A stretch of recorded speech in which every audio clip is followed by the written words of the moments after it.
अगर आपके दांत में चोट लगता हो तो क्या क्या हो सकता है, ये जानने के लिए चलिए हम आज का टॉपिक डेंटल ट्रॉमा डिस्कस करते हैं। तो सबसे पहले जब दांतों में चोट लगता है तो क्या होता है, ये जानने के पहले आइए हम जानते हैं कि आपके दांत के पार्ट्स का नाम क्या क्या होता है। तो देखिए, दांत का वो पार्ट जो आपको दिखता है, जैसे ये देखिए, ये दिख रहा है, इसे हम क्राउन कहते हैं, डेंटल क्राउन क्राउन कहते हैं। और दांत का वो पार्ट जो बोन के अंदर रहता है उसे रूट या जड़ कहते हैं। क्लियर हो गया। अब जो दांत का पार्ट जो दिखता है जिसे हम क्राउन कहते हैं, उसमें उसके पार्ट्स क्या क्या होते हैं, चलिए हम डिस्कस करते हैं।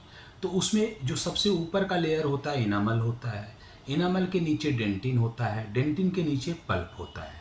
तो आप इतना बेसिक समझ गए। अब चलिए हम आते हैं कि जब आपके दांतों में चोट लगे तो क्या क्या हो सकता है।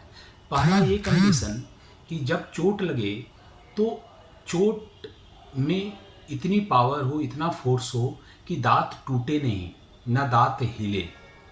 तो क्या हो सकता है, तो दांत वहीं पे रहेगा, ना उस टूटेगा ना हिलेगा, दांत वहीं पे रहेगा, लेकिन चोट की वजह से दांत का कलर चेंज हो जाएगा। तो वो दिखाता है कि दांत में इन्फेक्शन है। एक ये हो सकता है। दूसरा कि दांत में अगर चोट लगे तो जो स्ट्रक्चर क्राउन जिसे हम कहते हैं, उसका जो ऊपर का लेयर इनामल होता है सिर्फ वो टूटे। तीसरा क्या हो सकता है कि जो इनामल के लेयर का अंदर अंदर का लेयर है जिसे डेंटिन कहते हैं, इनामल और डेंटिन दोनों टूट जाए।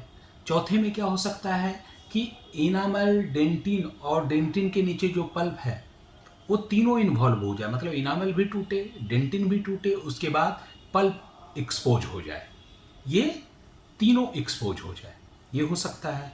उसके बाद क्या हो सकता है कि जड़ टूट सकता है, दांत का रूट टूट सकता है। हो गया। हाँ। उसके बाद क्या हो सकता है कि दांत में चोट लगने की वजह से आपका दांत बोन के अंदर घुस जा सकता है, नीचे चला जा सकता है, या बोन के बाहर, स्लाइटली बोन के बाहर आ सकता है, या फिर क्या हो सकता है कि आपका दांत कंप्लीटली जहाँ पे है वहाँ से बाहर आ सकता है। ये सारी संभावनाएं हैं। तो अब आइए हम देखते हैं कि अगर ये सारी चीज़ें हो सकती है तो हमें क्या क्या ट्रीटमेंट करना चाहिए और किस डॉक्टर से मिलना चाहिए। अगर मान लिया कि आपके दांत का जो ऊपर का लेयर इनामल है, चोट लगने की वजह से वो टूटे, तो आपको क्या करना पड़ेगा। तो उसके लिए आपको टेस्ट करना होता है, हिट टेस्ट, कोल्ड टेस्ट, और हम देखते हैं कि टूथ वाइटल है कि नहीं। वाइटल का मतलब अगर लेमैन टर्म में बोलें तो जिंदा है कि नहीं, उसमें सेंसेशन है कि नहीं। और नॉन वाइटल का मतलब उसमें सेंसेशन नहीं रहेगा, वो मर गया समझिए। तो हम पहले हिट और कोल्ड टेस्ट, दो टेस्ट होते हैं, उसके माध्यम से हम टेस्ट करेंगे कि दांत आपका सेंसिटिव है या नहीं।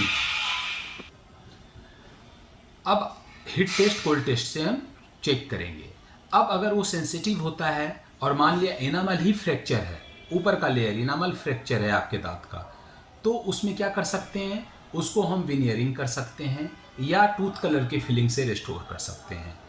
अब इनामल और डेंटिन अगर दोनों फ्रैक्चर है तो उस केस में भी हम फिलिंग, टूथ कलर फिलिंग कर सकते हैं, विनियर कर सकते हैं, या फिर डेंटल क्राउन लगा सकते हैं। हिट और कोल्ड टेस्ट करने के बाद अब अगर आपका इनामल, डेंटिन और पल्प तीनों इन्वॉल्व हो गया है तो उसमें बस एक ऑप्शन होता है, रूट कैनाल ट्रीटमेंट। अगर पल्प इन्वॉल्व हो जाएगा तो रूट कैनाल ट्रीटमेंट ही ऑप्शन होता है। तो ये हो गया।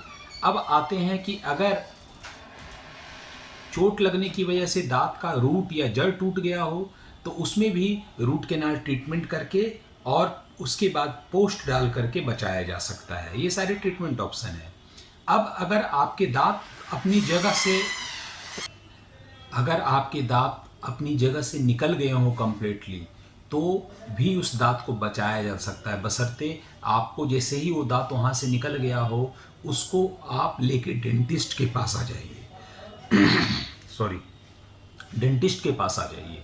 तो डेंटिस्ट क्या करेंगे, उस दांत को अच्छे से क्लीन करके वहाँ पे फिक्स करके और स्प्लिंटिंग करके उस दांत को बचा सकते हैं। अगर आपका दांत वहाँ से कहीं कहीं से भी कंप्लीट निकल गया हो तो हमेशा ये याद रखिएगा। तो ये सारे कॉमन ट्रीटमेंट ऑप्शन हुए। उसके बाद फिर साइन एंड सिम्टम्स देके जो भी दांत में चोट लगा हो उसमें आरसीटी की भी रिक्वायरमेंट करनी पड़ सकती है।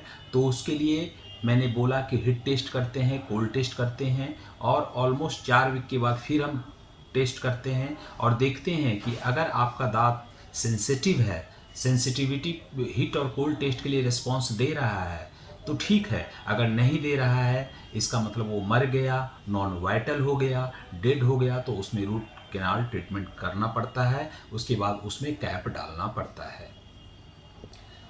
अगर आपके दांत चोट लगने की वजह से नीचे चले गए हों या स्लाइटली बाहर आ गए हों बोन के, तो क्या करना है? अगर नीचे चले गए हों तो उस दांत को हम खींच के बाहर लाते हैं जो एडजेसेंट नॉर्मल टूथ है उसके लेवल पे। उसके बाद उस दांत का हिट और कोल्ड टेस्ट करते हैं और उसके बाद फिर हम, अगर वो पॉजिटिव है तो ठीक है, अगर वो नेगेटिव होता है मतलब हिट और कोल्ड टेस्ट मतलब नॉन वाइटल होता है, अगर आपका दांत डेड होता है तो उसमें रूट कैनाल ट्रीटमेंट करके कैप डालते हैं या स्प्लिंटिंग करने की भी आवश्यकता पड़ सकती है। ठीक उसी प्रकार अगर आपका दांत बोन से स्लाइड ऊपर आ जाए तो फिर उस केस में हम उसको नीचे ले जाते हैं, स्प्लिंटिंग के माध्यम से उसको हम फिक्स करते हैं, उस लोकेशन पे स्टेबलाइज करते हैं। उसके बाद हिट और कोल्ड टेस्ट करते हैं। उसके बाद फिर अगर रिक्वायरमेंट हुई तो रूट कैनाल ट्रीटमेंट और उसके बाद उसमें कैप डालते हैं।